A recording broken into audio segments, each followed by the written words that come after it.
Today I'm going to bring you to one of my favorite places. Since we don't have a lot of time, let's get going.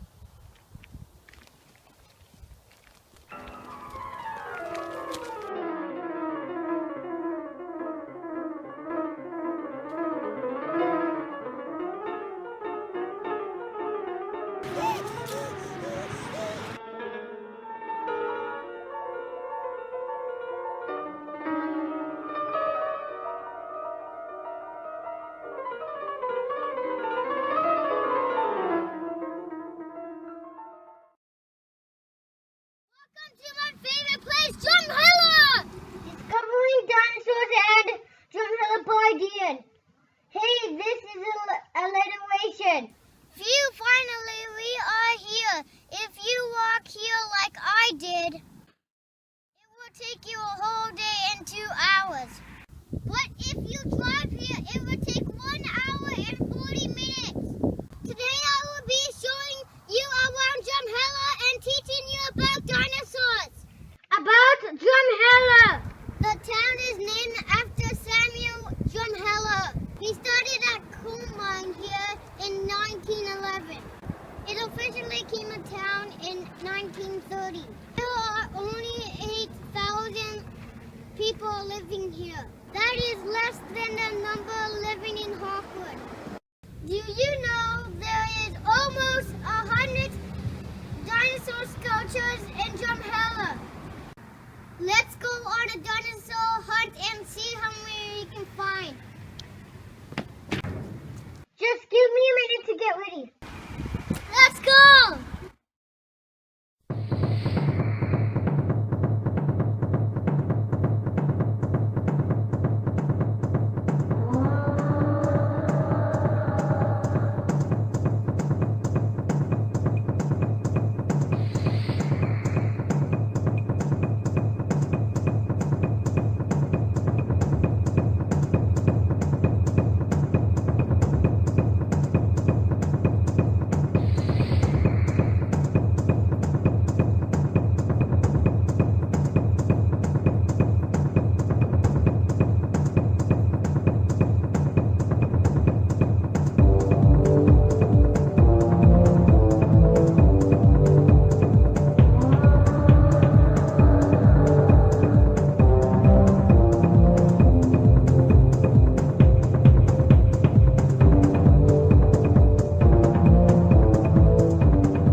Let's go check it out.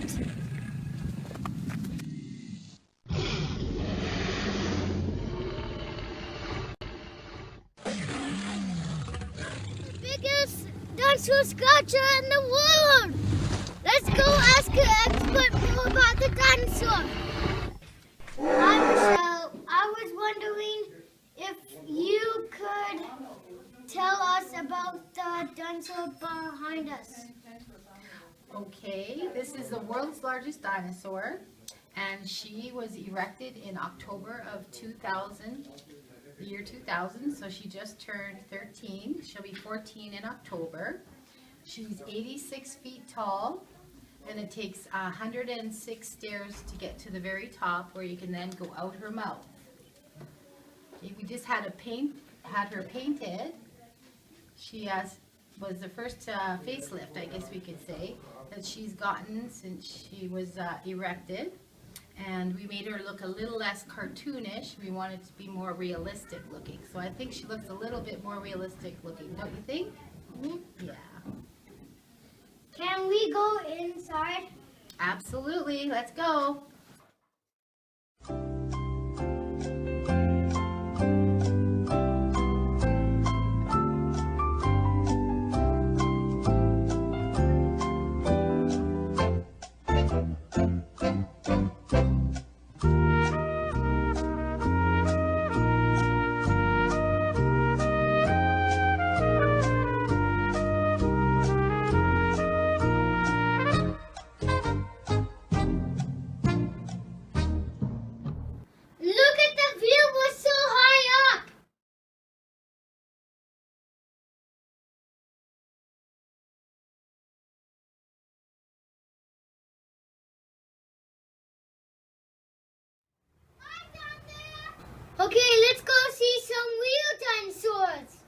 is a famous Royal Museum.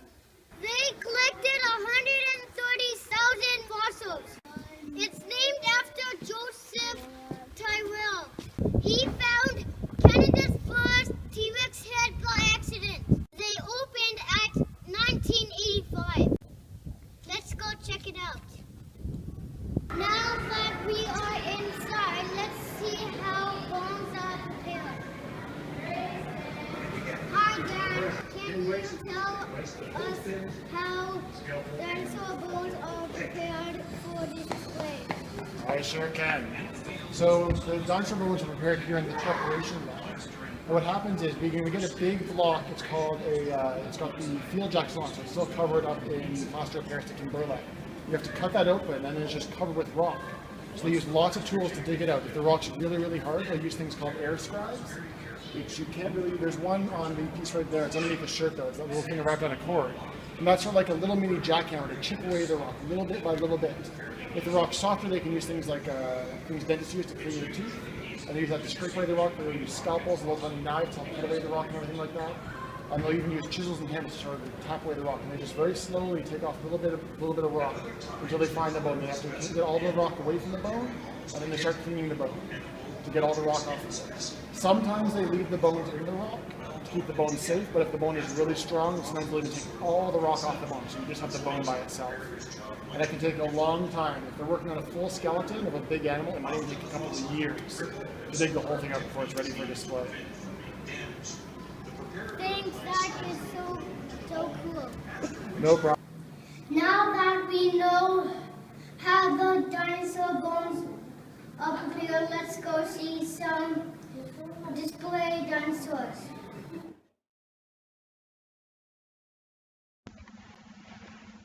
These dinosaurs all lived in about 66 to 77 million years ago. This period of time was called the Late Cretaceous period. Duck-billed dinosaur, dome-head dinosaur, armored dinosaur, T-Rex, and horned dinosaur have all been found here. Let's ask our friend Dan more about the Late Cretaceous period and its dinosaurs. There were still quite a few dinosaurs around in the late Cretaceous. The main dinosaurs were some of the famous dinosaurs. There was like T-Rex, Tyrannosaurus Rex, Triceratops. There were guys like Edmontosaurus, the duck-billed dinosaur, guys like Ankylosaurus, the big armored dinosaur and stuff like that. And the late Cretaceous was not really the best time to be a dinosaur though, because that's when a lot of them started dying out even before the big extinction event. It's seen, some people think the dinosaur numbers were already getting a little low before the extinction event happened. But it was still a very warm and wet place, much warmer and wetter than Drumheller and Alberta is right now. Thanks, Dan. No problem. Now that we've seen the dinosaurs of late Cretaceous, let's see the environment that the dinosaurs lived in. Around 72 million years ago.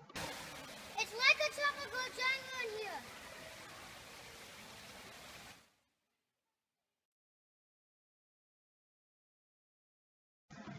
This is what a border looks like 72 million years ago. There was no such thing as grass at the time, but there was tons of ferns, pine trees, and palm trees, as well as flowering plants.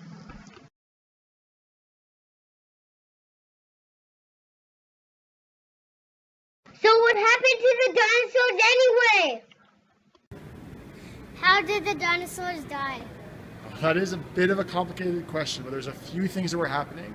So when the dinosaurs, at the extinction of the dinosaurs, first off, during most of the time of the dinosaurs, all the continents in the north, so North America, Europe, and Asia, they were all separated from South America, Africa, Australia, Antarctica, and India. So those animals didn't meet each other.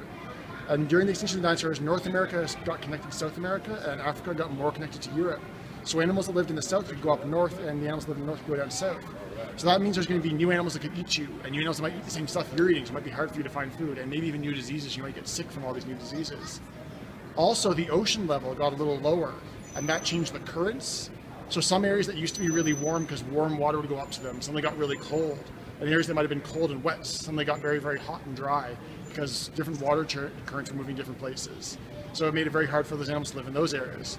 Also, there was a lot of volcanoes in India. There's a thing called the Deccan traps, where there was lots and lots and lots and lots of lava that all came out.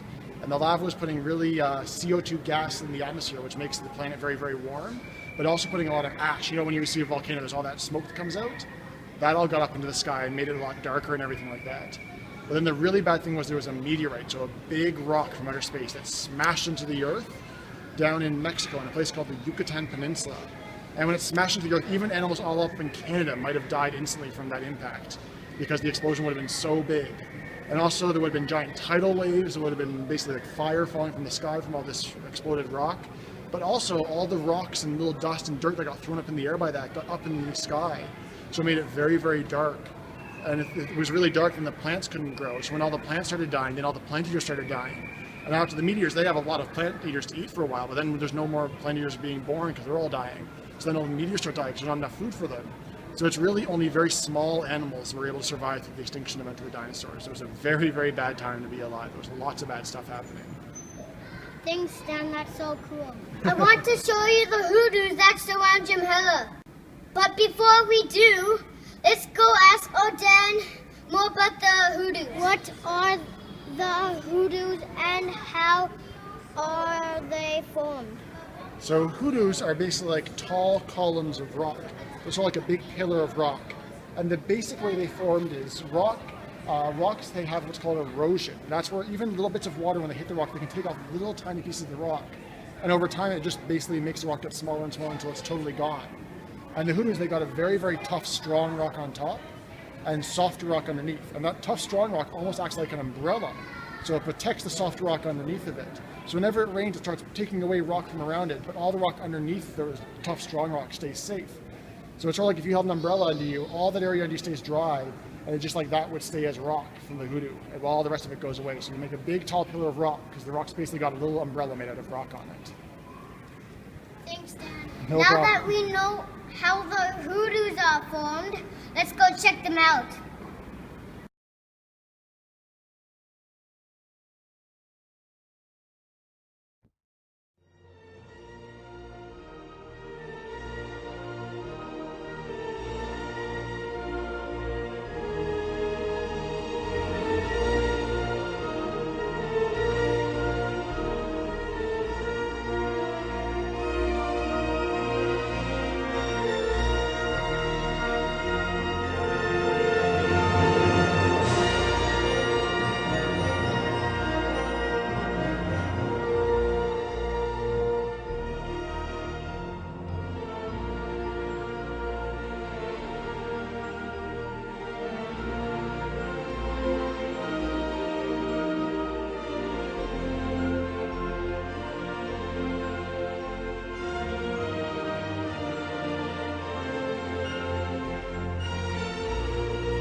I hope you had fun learning about dinosaurs and Drumheller today with me.